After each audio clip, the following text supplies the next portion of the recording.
Mirinda endi apelsin sharbati bilan. Tortinma, sharbatli Mirindadan ol. Endi yanada arzonroq.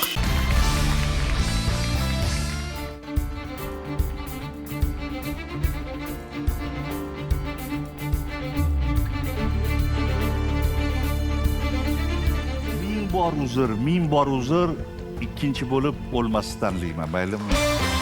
O'lmas Ollaberganov, siz super finaldasiz, tabriklaymiz. 10 kishidan buni olib qolish voy azob. Men o'tamanmi yo'qmi deb juda bir emotsiyaga berilmadim deb o'ylayman. O'tsam yaxshi bo'lardi deb turdim endi ichimda haligi bir qanaqadir samimiy ma'noda. Endi ko'pchilik bu qiziq savolni berishadi. Sizga bu ovoz loyihasi 50+ nima berdi? Nimaga qatnashyapsiz? Bitta narsani aytishim mumkinki, Zo'r TVning o'z muhiti, o'zi atmosferasi yoqadi birinchidan. Bu yerdagi xodimlar va bu loyihani menga katta foydasi shu bo'ldiki, Farruh Karimovich bilan yaqinroq tanishdim, o'rgandim, qanaqadir nimalarnidir. Hozirgi jarayon 2 kishi jamoadan qolishdi. Bu ijodkorlarni yaxshi bilaman, bularning ijodidan xabarim bor. Juda bir ijodiy yutuqlarga erishgan qatnashchilar. Murg'akiligimizdan shu Yalla guruhini qo'shiqlari bilan katta bo'lganmiz. Shaxsan o'zim muxlisi bo'lganman Farruh akamni. Plastinkalarni olib eshitganman. Farruh akamni men ko'pchilik qatorida ustoz deb bilaman va u kishini tanlab men xato qilganim yo'q deb o'ylayman. Men Farruh akamni tanlayman. Bo'ldi, Farruh akam komandasiga.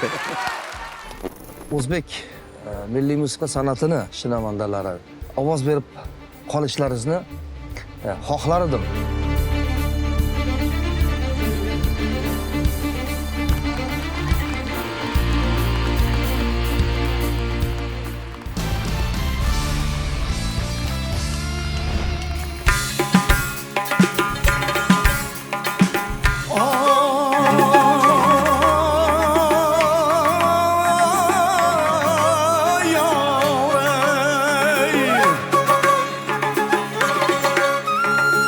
O'ylasam shu dilbarim makkorga o'xshaydi-ku, rahm yo'q bir bevafo dildorga o'xshaydi-ku.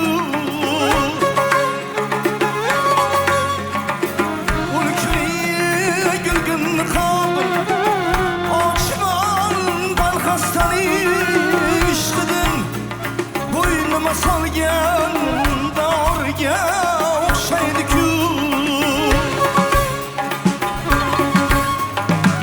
Tobudan olmas xabar bo'ldi yuraklar choq-choq, shu xuzolim xiyladil g'orga o'xshaydi-ku.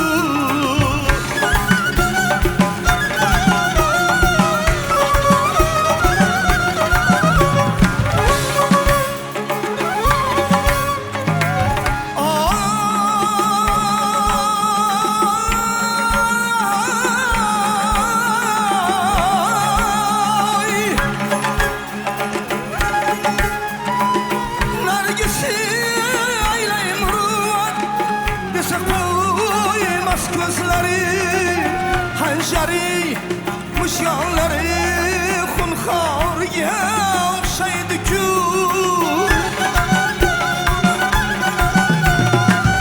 O'zicha qilmasmagan jafo jabrni ayovurgatgan magar ag'yorga o'xshaydi-ku.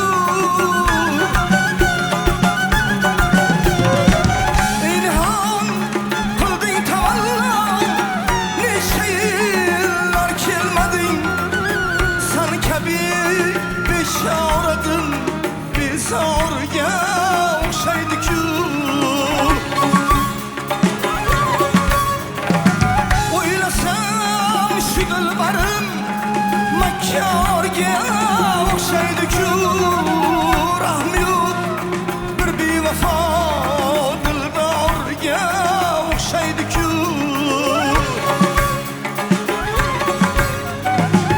Rahm yo'q bir bevafo dildorga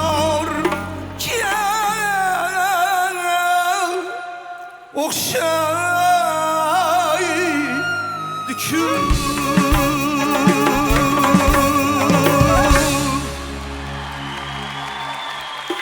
O'lmas Olloberganov.